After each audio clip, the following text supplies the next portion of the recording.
5 then, off we go. So for round 5 we're going to start again in the same way with 2 chain. And we're going to kick right into the front post trebles. And again, we're asked for 2 front post trebles, but to clarify, that means we're going to be doing them around the front post trebles from the previous round. Okay, so individually. Okay. So there we go. Front post treble around the first one. Ooh. Front post treble around the second one from the round before.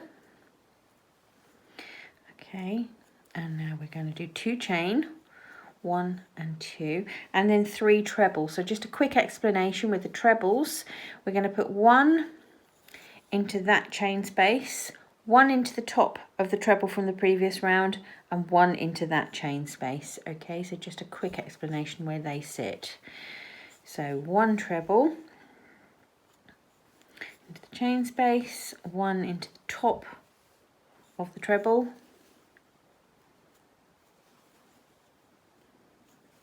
and 1 into the chain space next to it.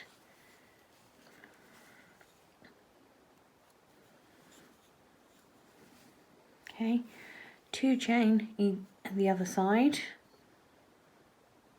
and then we'll even it up with the 2 front post trebles again, so 1 around each. Okay, so just a reminder, yarn around the hook, go through from front to back, back to front, and that sits your hook neatly behind that post, and off you go. I've managed to position the camera precisely in front of the light so I can't see a thing, so I'm hoping you're getting this. And again, second front post treble.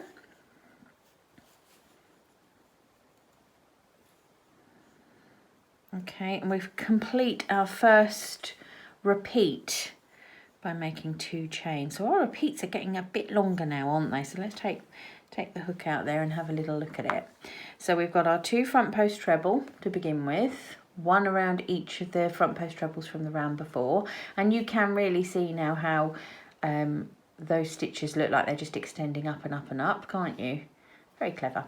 Then we've got our 3 trebles, sorry, we've got 2 chains and then 3 trebles, 1 either side of the one before, from the round before, and 1 sitting right in the top of it. Another 2 chain and another 2 front post trebles. Then we're using 2 chain to hop across to our next set, and we do it all over again. So that's all you're going to be doing all the way around. I will see you at the end. Right, I'm on my last 2 front post trebles of round 5, and then what we'll do is we'll stop and have a look how far we've come and what that looks like. I'll overlay it over the one we've already made, and we can see our progress. So finishing up with 2 chain, and we're going to join using that special little trick that Greta has shown us. So I'm going to take my hook out of the work and make sure that the yarn, the working yarn, sits to the back. Get my hook, pass it through where I'm going to join, pass it through from the back of the work to the front, and then through the loop from whence it came originally. All right, so it's now through both. I'm going to just give the working yarn a little pull, and then pull that loop through. So it's closed off now, and the working yarn is neatly at the back, ready to go on the next round. I'm going to just take my hook out, and we'll turn this round and have a look at where we are. So you can see the front post trebles extending up, starting to kind of really take on that appearance of being one continuous stitch. And the little trebles that we're working in between them, those are going to kind of form the body of the petal. Let me show you. If I get the one I've made earlier in true Blue Peter style, let's find a petal. It's all caught up here. Okay, so if I lay the one that we're working on now over it, you will see how we're starting to form the petal. So the petal's going to go up and back together again, and those trebles in the middle are forming, like I said, the body of the petal here. This is going to open out a bit, by the way, when we block it. This one's still unblocked, so it's a little bit bunched, but you get the general idea, don't you?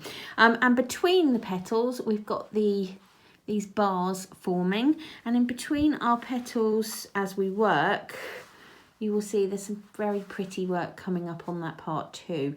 So doing well. Round 5 is complete, and we're ready to move on to round 6.